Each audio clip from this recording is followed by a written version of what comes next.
You cannot pay for this apartment. I live here. Don't mind the relic. She doesn't suit the aesthetics of the building anymore.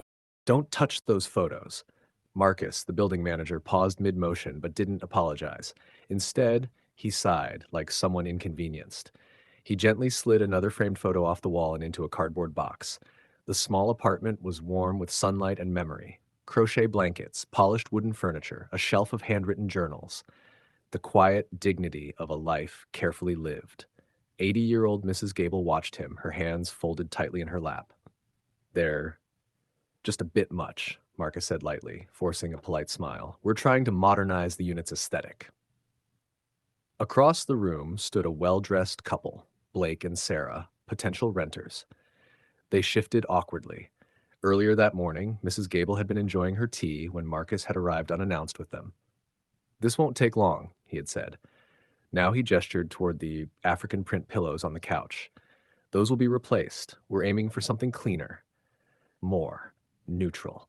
Mrs. Gable's fingers trembled slightly as she reached toward a photo frame. Marcus noticed, and instead of softening, his voice sharpened. Mrs. Gable, let's be practical. Have you ever seen someone treated like a stranger in their own home? Comment respect if you stand with Mrs. Gable. And if stories like this matter to you, tap like and stay subscribed. Mrs. Gable slowly stood. Her back was straight, her voice steady. I have lived in this building since the foundation was poured, Marcus. He gave a polite chuckle, the kind people use when dismissing someone without admitting it. Yes, and that's admirable, truly. But neighborhoods evolve. He turned slightly toward Blake and Sarah. Some residents struggle to adapt. Sarah's brows furrowed. Blake stared at the floor. Marcus stepped closer to Mrs. Gable, lowering his voice. Your lease was signed decades ago. The market has changed. This building has changed. He looked around her apartment with open distaste now, and frankly, you're the only one left who still looks like this place used to. Mrs. Gable's jaw tightened. You mean the only black resident? Marcus's silence said everything. Then he muttered, cold and careless. You're not just outdated in this market, Mrs. Gable. You're bad for the brand, a stain on the image we're trying to sell. The words landed heavy. He dropped a printed notice onto her tea tray, splashing liquid across the wood. 24 hours. Be reasonable. What would you do if you heard someone speak to an elder like this? Would you intervene or stay silent for comfort? The room felt frozen. Mrs. Gable walked to her desk and gently opened a drawer. Inside was a yellowed envelope, edges worn from time. She held it for a moment before speaking. Marcus, next time you try to remove someone from their home, you should read everything you manage. He barely glanced at it when she placed it on the desk. I've seen your lease, he scoffed. It's obsolete.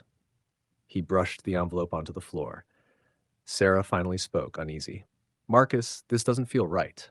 He snapped back instantly. This is business. Then to Mrs. Gable, voice low with cruelty, you don't belong here anymore. You don't belong on this floor. And soon, you won't belong in this building. Have you ever witnessed cruelty so bold it silenced everyone? If you're still watching, stay with us. Power is about to change hands. Mrs. Gable bent down, picked up the envelope herself, and turned to Blake. Would you mind reading page 2 aloud, young man? Blake hesitated, then opened it. His face drained of color. Marcus, this isn't a lease. Marcus grabbed the document. The bold heading froze him. Blake swallowed. This says the land belongs to the Gable family, that the management company only operates here with her approval. Marcus's confidence collapsed instantly. Mrs. Gable's voice remained calm but carried authority. My husband didn't rent this land, Marcus. He donated it to protect this community from men exactly like you. She took one step closer. You called me a stain. He couldn't meet her eyes. Well, I'm the one who decides what gets removed from this property. Mrs. Gable picked up her phone calmly. I've already contacted legal counsel. The attempted eviction, the discrimination, the falsified documentation, they're prepared to proceed. Marcus panicked. Please, Mrs. Gable, I have kids. She looked at him steadily. You threw my husband's medals into a box. You erased my history. You tried to erase me. Her voice didn't rise. It didn't need to. You didn't just fail at your job. You failed at being human. Moments later, security arrived. Not for her, for him. As Marcus was escorted away, doors opened down the hallway. Tenants watched. Some clapped, some cried. Within days, the management firm lost its contract. Weeks later, the Gable Foundation transformed vacant units into affordable housing for retired nurses, teachers, and working families. People Marcus would have dismissed. Mrs. Gable stood at her window days later, sunlight pouring in. She hadn't just defended her home, she had preserved her legacy. You measured value in square footage, Marcus. I measured it in people. From the other side of silence, this is Toss Stories, where real voices rise and truth finds its echo. Like, subscribe, and share, because the truth shouldn't just be heard, it should be felt.